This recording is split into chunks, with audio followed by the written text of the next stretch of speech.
जय श्री कृष्ण, राधे राधे सभी को।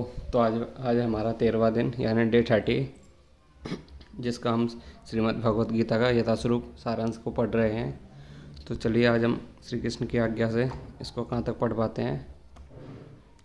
बोलिए जय श्री राधे। चलिए हम शुरू करते हैं इसको बिना अपना समय गवाए हुए।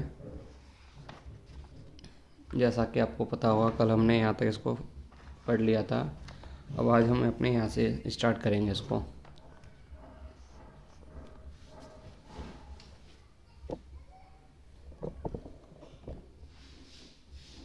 तो चलिए शुरू करते हैं। हरे कृष्ण हरे राम, राम राम हरे हरे। चलिए, अर्जुन ने कहा, हे मधुसूदन, आपने जिस योग पद्धति का संक्षेप वर्णन किया है वह मेरे लिए अव्यावहारिक तथा असहनीय है, क्योंकि मन चंचल तथा अस्थिर है। भगवान ने अर्जुन के लिए सूचोदेश से लेकर योगी परमोमत तक जिस योग पद्धति का वर्णन किया है उसे अर्जुन अपनी असमर्थता के कारण अस्वीकार कर रहा है। इस कलयुग में सामान्य व्यक्ति के लिए यह संभव नहीं कि वह अपना घर छोड़कर किसी पर्वत या जंगल के एकांत स्थान में जाकर योगाभ्यास करे। आधुनिक युग की विशेषता अकाल्पनिक जीवन के लिए घोर संघर्ष।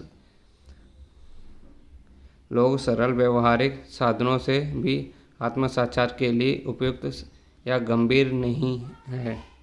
फिर भी इस कठिन योग पद्धति के विषय में क्या कहा जा सकता है, जो जीवन शैली, आसन विधि तथा स्थान के चयन तथा भौतिक व्यस्तताओं से विरक्त का नियमन करती है। व्यवहारिक व्यक्ति के रूप में अर्जुन ने सोचा कि इस योग पद्धति का पालन असंभव है। भले ही वह कई बातों पर इस पद्धति का खरा उतरा था, वह राजवंशी था और उसने अनेक सद्गुण थे। वह महान योद्धा था, वह दीर्घायु था। वह सबसे बड़ी बात तो यह है कि वह भगवान श्री कृष्ण का घनिष्ठ मित्र था। 5000 वर्ष पूर्व अर्जुन को हमसे अधिक सुविधाएं प्राप्त थी, किंतु तो भी उसने योग पद्धति को स्वीकार करने से मना कर दिया। वास्तव में इतिहास में कोई ऐसा प्रलेख प्राप्त नहीं है जिसने यह ज्ञात हो सके कि उसने कभी योगाभ्यास किया हो। अतः इस पद्धति को इस कलयुग के लिए सर्वथा दुष्कर्म समझना चाहिए। हाँ, कतिपय विरले व्यक्ति के लिए यह पद्धति सुगम हो सकती है, किंतु सामान्य जनों के लिए असंभव प्रस्ताव है। यदि 5000 वर्ष पूर्व ऐसा था तो आधुनिक समय के लिए क्या कहना है। जो लोग विभिन्न तथाकथित स्कूल तथा समितियों के द्वारा योग पद्धति का अनुकरण कर रहे हैं, भले ही तो संतोषजनक प्रतीत हो, किंतु वे सचमुच ही अपना समय गंवा रहे हैं। वे अपना अभीष्ट लक्ष्य के प्रति सर्वथा अज्ञानी हैं। हे कृष्ण, चूंकि मन चंचल, अस्थिर, चंचल, हठीला तथा अत्यंत बलवान है, अतः मुझे इसे वश में करना वायु को वश में करने से भी अधिक कठिन लगता है।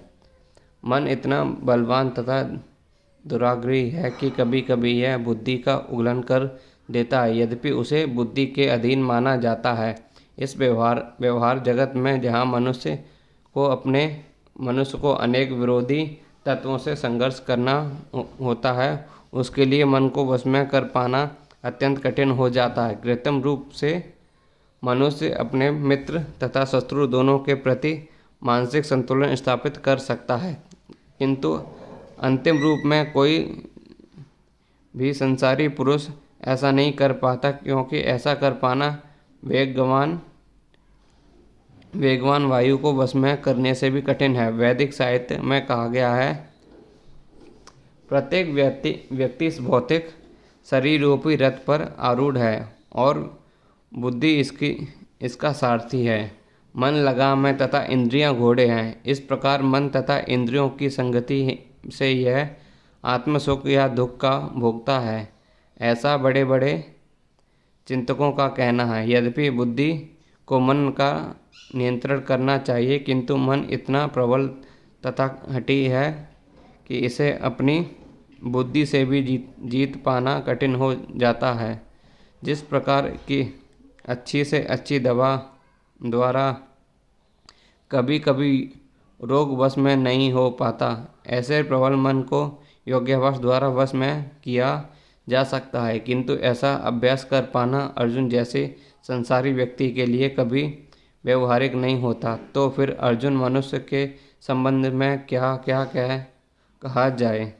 यहाँ पर प्रयुक्त उपमा अत्यंत उपयुक्त है।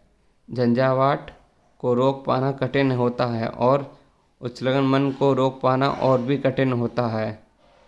मन को वश में रखने का सरलतम उपाय जिसे भगवान चैतन्य सुझाव है यह कि समस्त दयंतों के साथ मोक्ष के लिए हरे कृष्ण महानतम का कीर्तन किया जाए। विधि यह है कि सवा वे मन कृष्ण पदारविंदों मनुष्य को चाहिए कि वे अपने मन को पूर्णतः कृष्ण में लगाए, तभी मन को विचलित करने के लिए अन्य वस्तुओं शेष नहीं रह जाएंगी।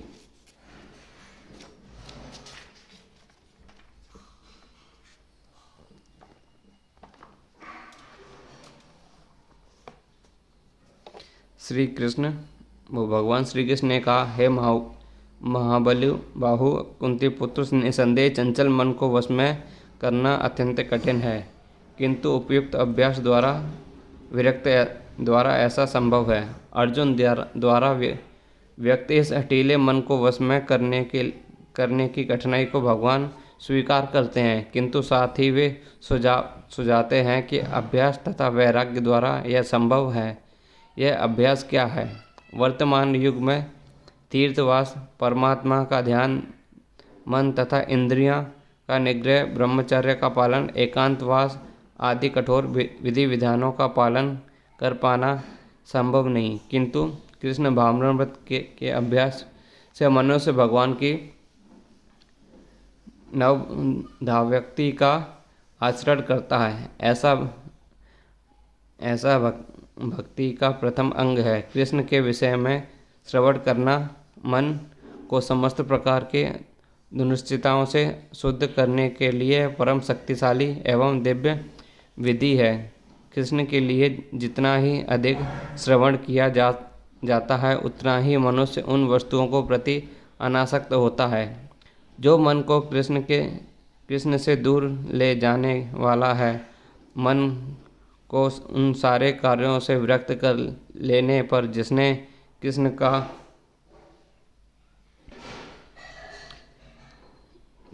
कृष्ण का कोई संबंध नहीं है, मनुष्य सुगमता पूर्व वैराग्य सीख सकता है। वैराग्य का अर्थ है पदार्थ से विरक्त और मन लगाने की अपेक्षा अधिक कठिन है। यह व्यवहारिक है, क्योंकि कृष्ण के विषय में श्रवण मन से मनुष्य स्वतः परमात्मा के प्रति आसक्त हो जाता है। यह अभक्ति व आसक्ति प्रत्येक परेशान भूति या आध्यात्मिक तुष्टि कहलाती है। यह वैसे ही जैसे जिस तरह भोजन के प्रत्येक कौर से भूखे को तुष्टि प्राप्त होती है। भूख लगने पर मनुष्य जितना अधिक खाता है, उतनी ही अधिक तुष्टि और शक्ति उसे मिल जाती है। इसी प्रकार भक्ति संपन्न करने से दिव्य तुष्टि की अनुभूति होती है, क्योंकि मन भौतिक वस्तुओं से विरक्त हो जाता है। यह कुछ वैसा ही है जैसे कुशल उपचार तथा सुतपन द्वारा रोग का इलाज। अतः भगवान कृष्ण के कार्यकलापों का श्रवण उत्तम मन को कुशल उपचार है, और कृष्ण के अर्पित भोजन ग्रहण करना रोगी के लिए उपयुक्त पथ्य है। यह उपचार ही कृष्ण भावनामृत की विधि है। जिसका मन उच्छृंखल है, उसके लिए आत्म साक्षात्कार कठिन कार्य होता है, किंतु जिसका मन संयमित है और जो सचमुच उपाय करता है, उसकी सफलता ध्रुव ऐसा मेरा मत है। भगवान घोषणा करते हैं कि जो व्यक्ति अपने मन को भौतिक व्यवहारों से विलग करने का सचमुच उपचार नहीं करता, उसे आत्म साक्षात्कार में शायद ही सफलता प्राप्त हो सके। भौतिक भोग में मन लगाकर योग का अभ्यास करना मानो अग्नि में जल डाल कर उसे प्रज्वलित करने का प्रयास करना हो। मन को निग्रह किए बिना योगाभ्यास समय अपव्यय है। योग ऐसा प्रदर्शन भले ही भौतिक दृष्टि से लाभप्रद हो, किंतु जहाँ तक आत्म साक्षात्कार का प्रश्न है यह सब व्यर्थ है। अतः मनुष्य को चाहिए कि भगवान की दिव्य प्रेम भक्ति में निरंतर मन को लगाए, उसे बस में करे। कृष्ण भावनामृत में प्रवृत्त हुए बिना मन को स्थिर कर पाना असंभव है। कृष्ण भावनाभावित व्यक्ति बिना किसी अतिरिक्त प्रयास के ही योगाभ्यास का फल सरलता से प्राप्त कर लेता है, किंतु योगाभ्यास करने वाले कृष्ण भावनाभावित हुए बिना सफलता नहीं मिल पाती। अर्जुन ने कहा, हे कृष्ण, उस असफल योगी की गति क्या है जो प्रारंभ से श्रद्धापूर्वक आत्म साक्षात्कार की विधि ग्रहण करता है, किंतु बाद में भौतिकता के कारण उसे विचलित हो जाता है और योग सिद्धि को प्राप्त नहीं कर पाता। भगवत गीता में आत्म साक्षात्कार का योग मार्ग का वर्णन है। आत्म साक्षात्कार का मूलभूत नियम यह है कि जीवात्मा यह भौतिक शरीर नहीं अपितु इससे भिन्न है और उसका सुख शाश्वत जीवन आनंद तथा ज्ञान में निहित है। यह शरीर तथा मन दोनों से परे है। आत्म साक्षात्कार की खोज ज्ञान द्वारा की जाती है। इसके लिए अष्टांग विधि या भक्ति योग का अभ्यास करना होता है। इससे प्रत्येक विधि में जीव को अपनी स्वाभाविक स्थिति भगवान से अपने संबंध तथा उन कार्यों की अनुभूति प्राप्त करनी होती है जिनके द्वारा वह टूटी हुई श्रृंखला को जोड़ सके और कृष्ण भावना भावित की सर्वोच्च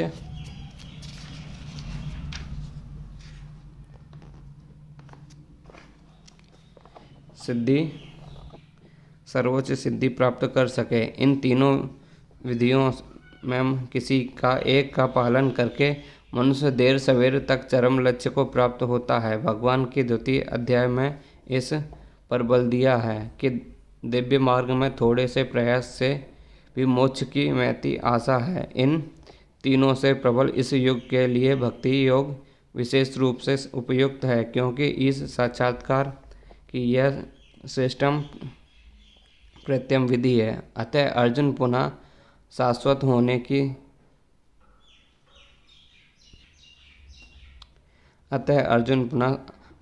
होने की दृष्टि से भगवान कृष्ण से अपने पूर्व कथन की पुष्टि करने को कहता है। भले ही कोई आत्म साक्षात्कार के मार्ग को निष्ठापूर्वक क्यों न स्वीकार करे, किंतु ज्ञान की अनुशीलन विधि तथा अष्टांग का अभ्यास इस युग के लिए सामान्यतः बहुत कठिन है। इस निरंतर प्रयास होने पर भी मनुष्य अनेक कारणों से असफल हो जाता है। पहला कारण तो यह होता है कि मनुष्य इस विधि का पालन करने में पर्याप्त सतर्क न रह पाए। दिव्य मार्ग का अनुसरण बहुत कुछ माया के ऊपर धावा बोलने जैसा है। फलंत जब भी मनुष्य माया के पास से छूटना चाहता है, तब वह विविध प्रबोधनों के द्वारा अभ्यासकर्ता को पराजित करना चाहता है। बद्ध जीव पहले से ही प्रकृति के गुणों द्वारा मोहित रहता है और दिव्य अनुशासनों का पालन करते समय भी उसके पुनः मोहित होने की संभावना बनी रहती है। यही योगाचलित मानस अर्थात दिव्य पथ से विचलित कहलाता है। अर्जुन आत्म साक्षात्कार के मार्ग पर विचलन के प्रभाव से संबंध में जिज्ञासा करता है। हे महाबाहु कृष्ण, क्या ब्रह्म प्राप्ति के मार्ग से भ्रष्ट ऐसा व्यक्ति आध्यात्मिक तथा भौतिक दोनों ही सफलताओं से चुस्त नहीं होता और छित्र भिन्न बादल की भांति विनष्ट नहीं हो जाता, जिनके फलस्वरूप उसके लिए किसी लोक में कोई स्थान नहीं रहता। उन्नति के दो मार्ग हैं। भौतिकवादी व्यक्तियों के लिए कि आध्यात्मिक में कोई रुचि नहीं होती, अतः वे आर्थिक विकास के लिए भौतिक प्रगति की अत्यधिक रुचि लेते हैं, या फिर समुचित कार्य द्वारा उच्चतर लोकों को प्राप्त करने में कठिन व अधिक रुचि रखते हैं। यदि कोई अध्यात्म के मार्ग को चुनता है तो उसे सभी प्रकार के तथाकथित भौतिक सुख से विरक्त होना पड़ता है। यदि महात्माकांक्षी ब्रह्मवादी असफल होता है तो वह दोनों ओर से जाता है। दूसरे शब्दों में वह ना तो भौतिक सुख भोग पाता है, ना ही आध्यात्मिक सफलता ही प्राप्त कर सकता है। उसका कोई स्थान नहीं रहता, वह छिन्न भिन्न बादल के समान होता है। कभी कभी आकाश में बादल छोटे बादल खंड में विलग होकर एक बड़े खंड से जा मिलता है, किंतु यदि वह बड़े खंड से नहीं जुड़ पाता तो वायु उसे बाहर ले जाती है और विराट आकाश में लुप्त हो जाता है। ब्राह्मणपति ब्रह्म साक्षात्कार का मार्ग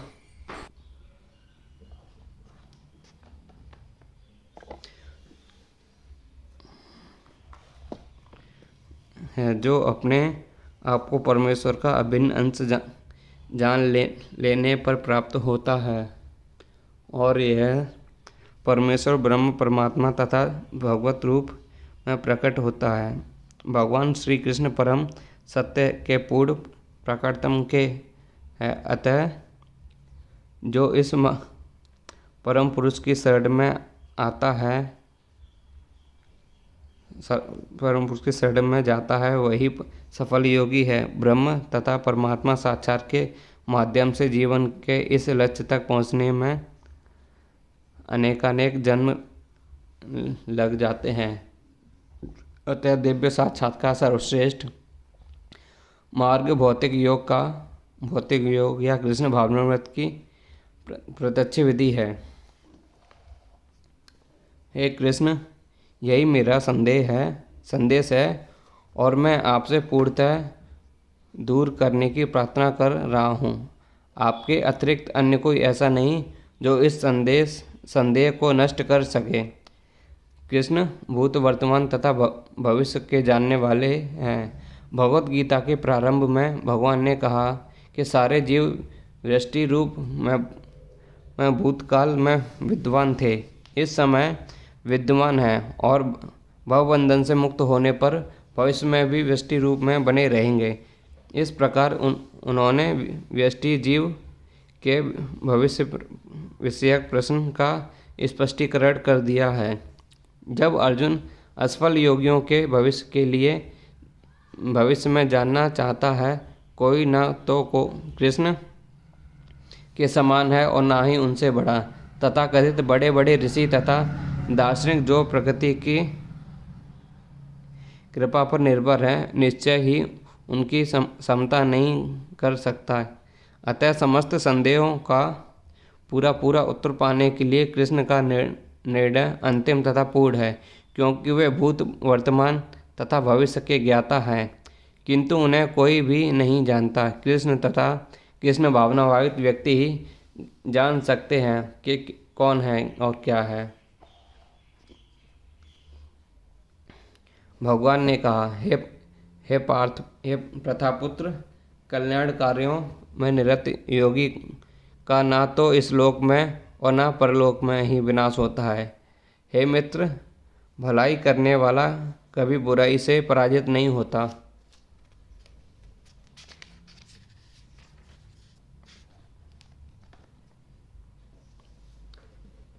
श्रीमद् भगवत गीता में श्री नारद मुनि व्यासदेव इस प्रकार उपदेश देते हैं। यदि कोई समस्त भौतिक आशाओं को त्याग कर भगवान की शरण में जाता है तो इसमें ना तो कोई क्षति होती है और ना ही पतन। दूसरी ओर से अभक्त जन अपने अपने व्यवसायों में लगे रह सकते हैं, फिर भी वे कुछ प्राप्त नहीं कर पाते। भौतिक लाभ के लिए अनेक शास्त्रीय तथा लौकिक कार्य हैं। जीवन के आध्यात्मिक उन्नति अर्थात कृष्ण भावनामृत के लिए योगी को समस्त भौतिक कार्यकलापों का परित्याग करना होता है। कोई यह तर्क कर सकता है कि यदि कृष्ण भावनामृत पूर्ण हो जाए तो इससे सर्वोच्च सिद्धि प्राप्त हो सकती है, किंतु यदि यह सिद्धि प्राप्त न हो पाए तो भौतिक एवं आध्यात्मिक दोनों दृष्टियों से मनुष्य को क्षति पहुंचती है।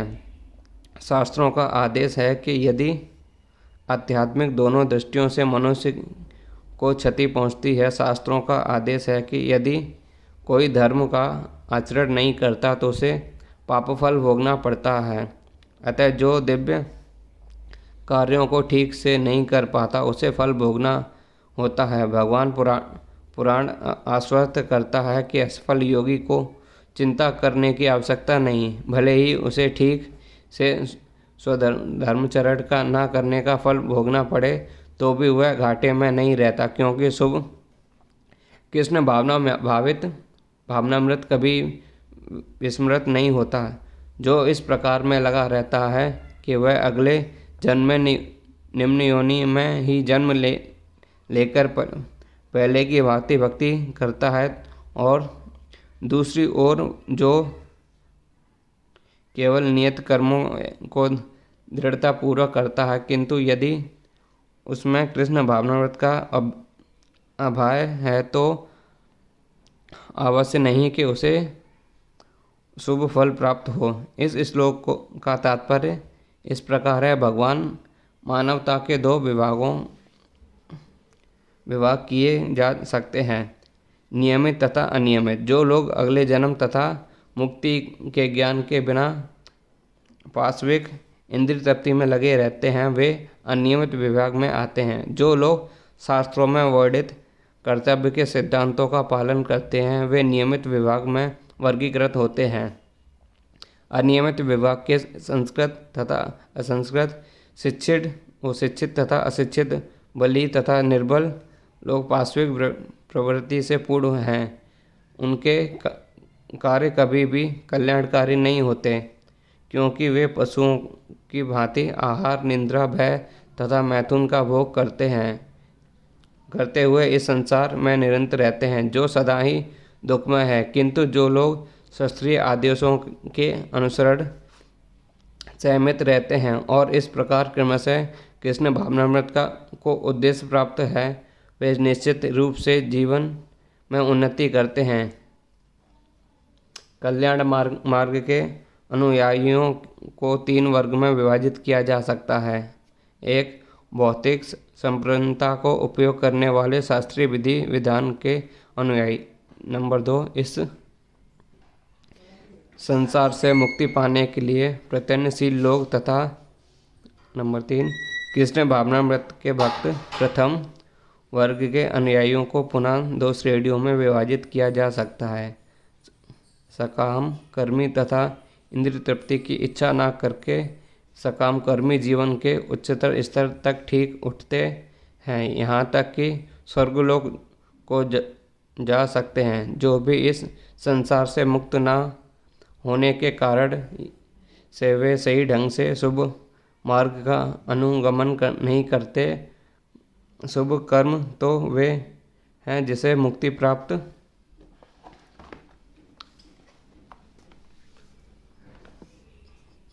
प्राप्त हो।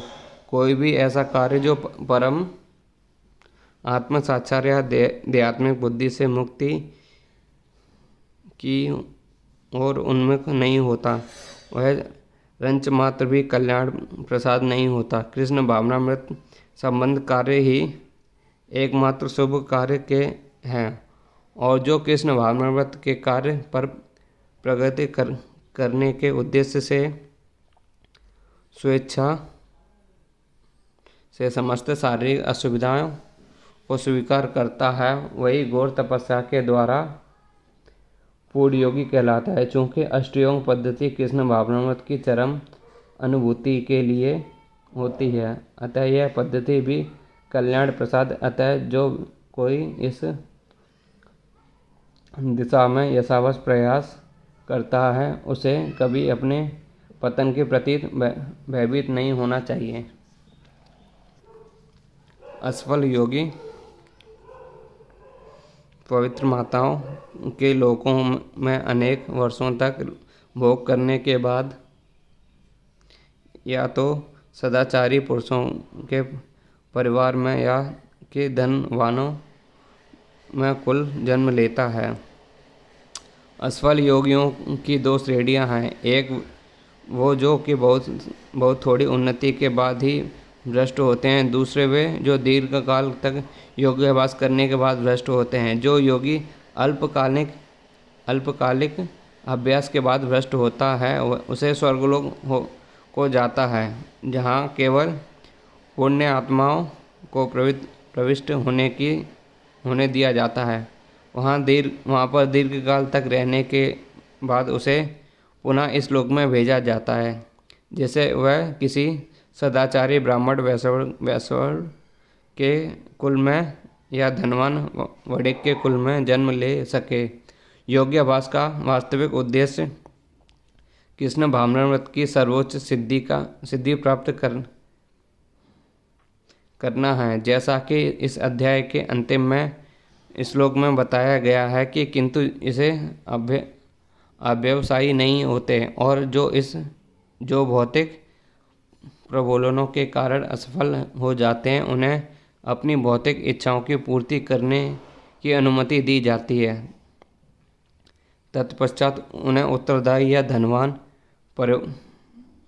परिवारों में संपन्न जीवन बिताने का अवसर प्रदान किया जाता है। ऐसे परिवारों में जन्म लेने वाले इन सुविधाओं का लाभ उठाते हुए अपने आप को पूर्ण कृष्ण भावना तक ऊपर ले जाते हैं। अथवा यदि दीर्घकाल तक योग करने के बाद असफल रहे तो वह योगियों के कुल में जन्म लेता है, जो अति बुद्धिमान है। निश्चय ही इस संसार में ऐसा जन्म दुर्लभ है।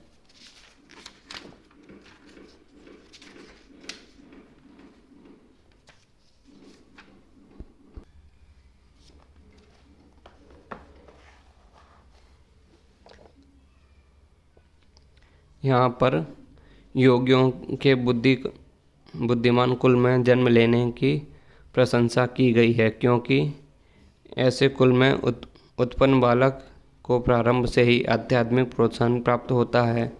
विशेषतः आचार्य गोस्वामियों के कुल में ऐसे परिस्थितियाँ हैं। ऐसे कुल अत्यंत विद्वान होते हैं, जो परंपरा तथा प्रशिक्षण के कारण श्रद्धावान होते हैं। इस प्रकार वे विद्वान होते हैं और परंपरा तथा प्रशिक्षण के कारण श्रद्धावान होते हैं। इस प्रकार वे गुरु बनते हैं। भारत में ऐसे अनेक आचार्य कुल हैं, किंतु अब वे अपर्याप्त विद्या तक प्रशिक्षण के कारण पतनशील हो चुके हैं। कृष्ण भावनामृत कृपा से अभी भी कुछ ऐसे परिवार हैं जिनमें पीढ़ी दर पीढ़ी योगियों को प्रशय मिलता है। ऐसे परिवारों में जन्म लेना सचमुच ही अत्यंत सौभाग्य की बात है।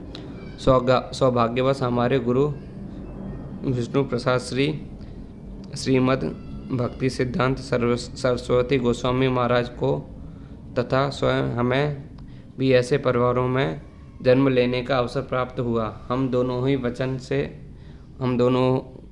को बचपन से ही भगवत भक्ति करने का प्रशिक्षण दिया गया। बाद में दिव्य अवस्था के अनुसार हमारी उनसे भेंट हुई।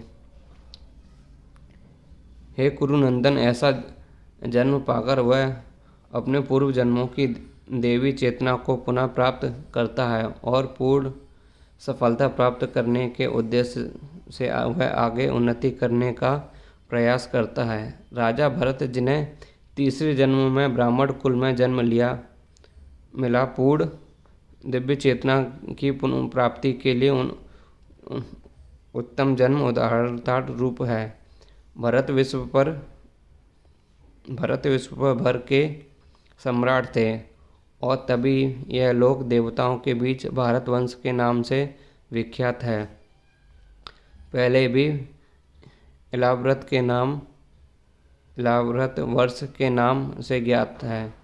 भरत में अल्पायु से ही आध्यात्मिक सिद्धि के लिए संन्यास ग्रहण कर लिया था, किंतु वे सफल नहीं हो सके। अगले जन्म में उन्हें उत्तम ब्राह्मण कुल में जन्म लेना पड़ा और वे जड़ भरत कहलाए, क्योंकि वे एकांत वास करते थे तथा किसी से बोलते न थे। बाद में राजा रघुगढ़ ने इन्हें महानतम योगी के रूप में पाया।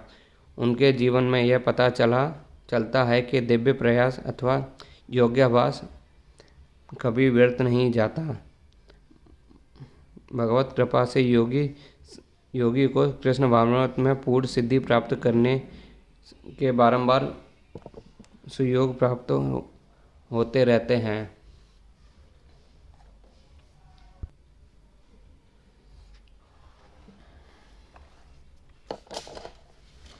अपने पूर्वजन्मों की देवी चेतना से वह चाहते हुए भी स्वतः योग के नियमों की ओर आकर्षित होता है। ऐसा जिज्ञासु योगी शास्त्रों के अनुष्ठानों से पूरे स्थिर होता है। उत्तम योगीजन शास्त्रों के अनुष्ठानों के प्रति अधिक आकर्षित नहीं होते किंतु योग नियमों के प्रति स्वतः आकृष्ट होते हैं, जिनके द्वारा वे कृष्ण भावनामृत में आरूढ़ हो सकें। श्री भागवत में उन्नत योगियों द्वारा वैदिक अनुष्ठानों के प्रति अवहेलना की व्याख्या इस प्रकार की गई है। हे भगवान, जो लोग आपके पवित्र नाम का जप करते हैं वे चांडालों के परिवारों में जन्म लेकर भी आध्यात्मिक जीवन के अत्यधिक प्रगत होते हैं। ऐसे जपत करता निसंदेह सभी प्रकार के तप और यज्ञ कर चुके होते हैं, तीर्थ स्थानों में स्नान कर चुके होते हैं और समस्त शास्त्रों का अध्ययन कर चुके होते हैं। इस प्रकार सुप्रसिद्ध उदाहरण भगवान चैतन्य ने प्रस्तुत किया, जिन्होंने ठाकुर हरिदास को अपने परम प्रिय शिष्य के रूप में स्वीकार किया। यद्यपि हरिदास का जन्म एक मुसलमान परिवार में हुआ था, किंतु भगवान चैतन्य ने उन्हें नामाचार्य की पदवी प्रदान की, क्योंकि वे प्रतिदिन नियमपूर्वक 3 लाख भगवान के पवित्र नामों हरे राम कृष्णा कृष्णा हरे हरे, हरे राम राम राम हरे हरे का जप करते थे। और चूँकि वे निसंदेह भगवान के पवित्र नाम का जप करते रहते थे, अतः यह समझा जाता है कि पूर्व जन्म में उन्होंने शब्द ब्रह्म नामक देववर्णित कर्मकांडों का पूरा किया होगा। अतएव जब तक कोई पवित्र नहीं होता तब तक कृष्ण भावनामृत के नियमों को ग्रहण नहीं करता, क्योंकि या फिर भगवान के पवित्र नाम हरे कृष्णा का जप नहीं कर पाता।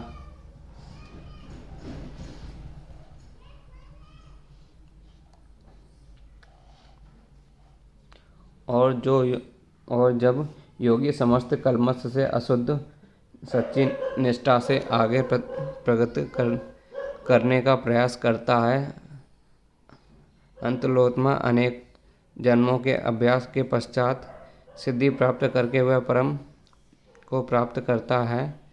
सदाचारी, धनवान या पवित्र कुल में उत्पन्न पुरुष योग्याभ्यास के अनुकूल परिस्थितियों से संचेष्ट हो जाता है। अतः वह दृढ़ संकल्प करके अपने अंधेरे कार्य को करने में लग जाता है और इस प्रकार वह अपने समस्त भौतिक कल्मश से शुद्ध कर लेता है। समस्त कल्मश से मुक्त होने पर उसे परम सिद्धि कृष्ण भावनामृत प्राप्त होती है। कृष्ण भावनामृत ही परम कल्मश से मुक्त होने की पूर्ण अवस्था है। इसकी पुष्टि श्रीमद् भगवत गीता में हुई है।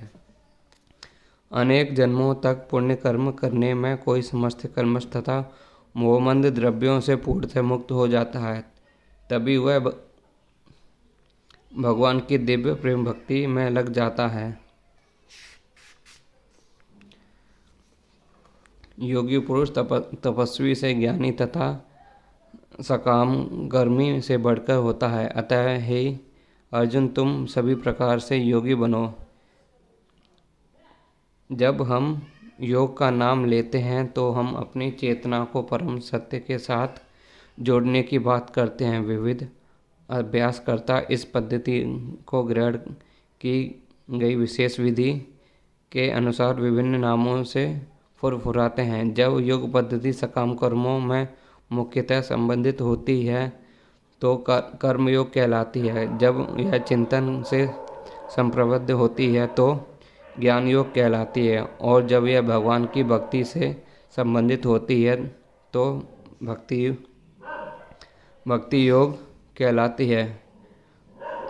भक्ति योग या कृष्ण भावना भावित समस्त योगियों के सिद्ध परम सिद्धि है। जैसा कि अगले श्लोक में बताया जाएगा, भगवान ने यहाँ पर योग श्रेष्ठता की पुष्टि की है, किंतु उन्होंने इसका उल्लेख नहीं किया। यह भक्ति योग से श्रेष्ठ है। भक्ति योग पूर्ण आत्मज्ञान से, अतः इससे बढ़कर कुछ भी नहीं। आत्मज्ञान के बिना तपस्या अपूर्ण है। परमेश्वर के प्रति समर्पित हुए बिना ज्ञान योग भी अपूर्ण है। सकाम कर्म भी कृष्ण भावना भावित बिना समय के अपव्यय है। अतः यहाँ पर योग सर्वाधिक प्रशंसित रूप से भक्ति योग है, और इसकी अधिक व्याख्या अगले श्लोक में की गई है। और समस्त योगियों में जो योगी अत्यंत श्रद्धापूर्वक मेरे परायण है, अपने अंतकरण में मेरे विषय में सोचता है, मेरी दिव्य प्रेम भक्ति करता है, वह लोग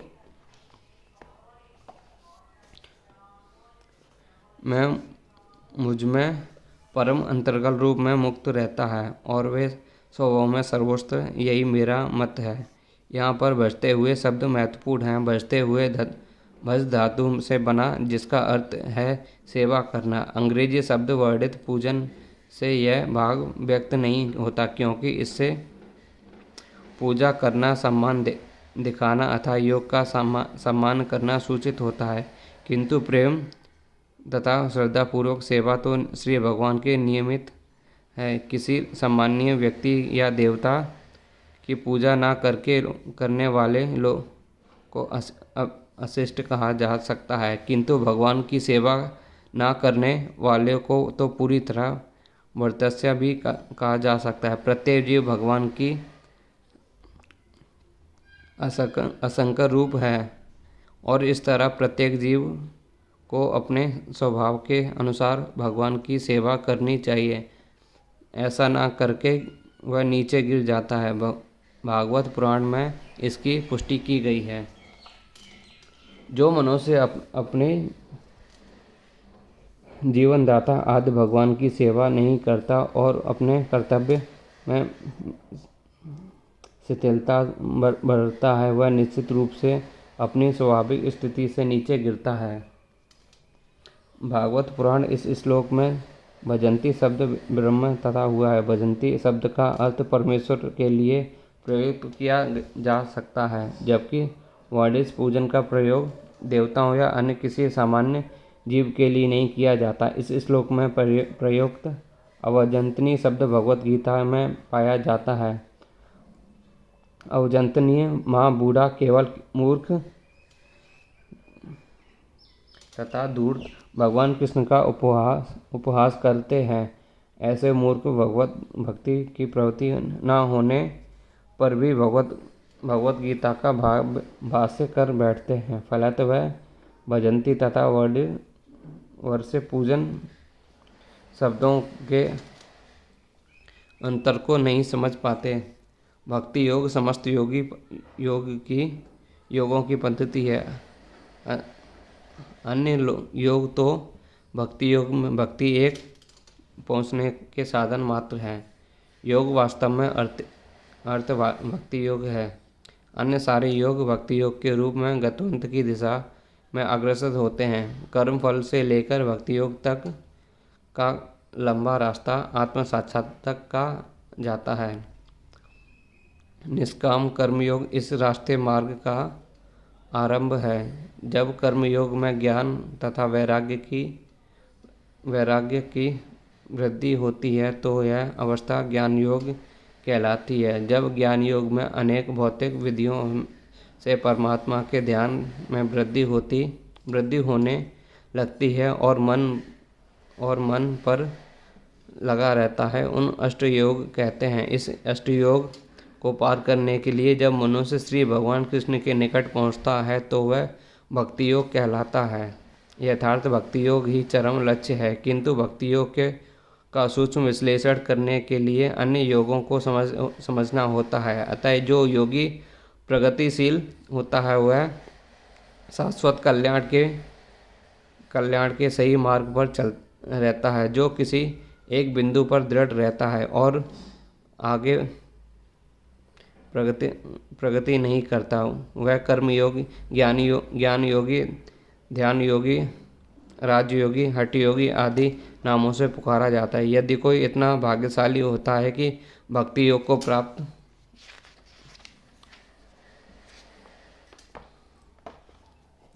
हो सके तो वह समझना चाहिए कि उसे समस्त योगों को पार कर लिया है। अतः कृष्ण भावना भावित होना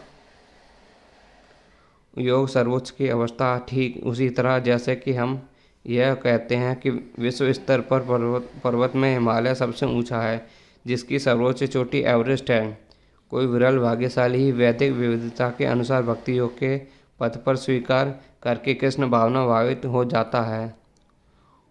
आदर्श योगी श्याम सुंदर कृष्ण पर अपना ध्यान एकाग्र करता है, जो बादल के समान सुंदर रंग वाले, जिनका कमल सदृढ़ मुख सूर्य के समान तेजवान है और जिनका वस्त्र रत्न के प्रभावपूर्ण है और जिनका शरीर फूलों के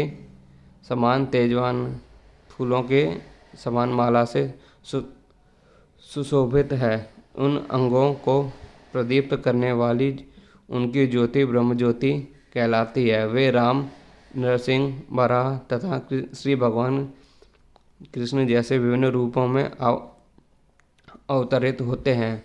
वे सामान्य व्यक्ति की भांति माता यशोदा के पुत्र के रूप में जन्म ग्रहण करते हैं और कृष्ण, गोविंद तथा वासुदेव के नाम से जाने जाते हैं। वे पूर्ण बालक, पूर्ण पति, पूर्ण सखा तथा पूर्ण स्वामी हैं और वे समस्त ऐश्वर्य तथा दिव्य गुण से ओतप्रोत हैं।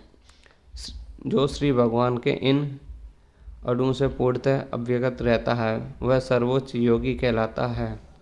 योग की यह सर्वोच्च दिशा केवल भक्ति योग से ही प्राप्त की जा सकती है, जिसकी पुष्टि वैदिक साहित्य से होती है।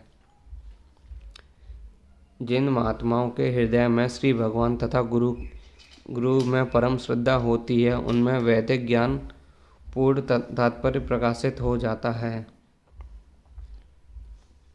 भक्ति का अर्थ है भगवान की सेवा। जो इस जीवन में अगले जन्म में भौतिक लाभ की इच्छा रहित होते हैं, ऐसे प्रवृत्तियों से मुक्त होकर अगले मनुष्य को अपना मन परमेश्वर में लीन करना चाहिए।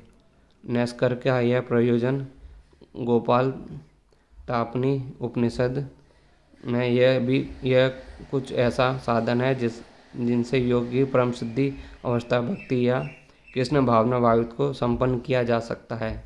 इस प्रकार श्रीमद् भगवत गीता के 6ठे अध्याय ध्यान योग का भक्ति वेदांत तात्पर्य पूर्ण हुआ। जय श्री कृष्णा, राधे राधे सभी को। तो आज हमारा यहाँ पे 6ठा अध्याय समाप्त होता है। आप सभी लोग हरि के नाम का वर्णन करते रहिए, माला जप करते रहिए। हरे कृष्णा हरे राम, राम राम हरे हरे, कृष्णा कृष्णा हरे हरे। तो चलिए मिलते हैं आपको कल इसी टाइम पे। आज के लिए सभी को जय श्री कृष्णा, राधे राधे। कल हम पढ़ेंगे अपना श्रीमद् भगवद गीता का 7वां अध्याय। जब तक के लिए हंसते रहिए, मुस्कुराते रहिए और अपने भगवान के सच्चे भक्त बनिए। तो चलिए आज हम अपना यहीं पे समाप्त करते हैं। धन्यवाद।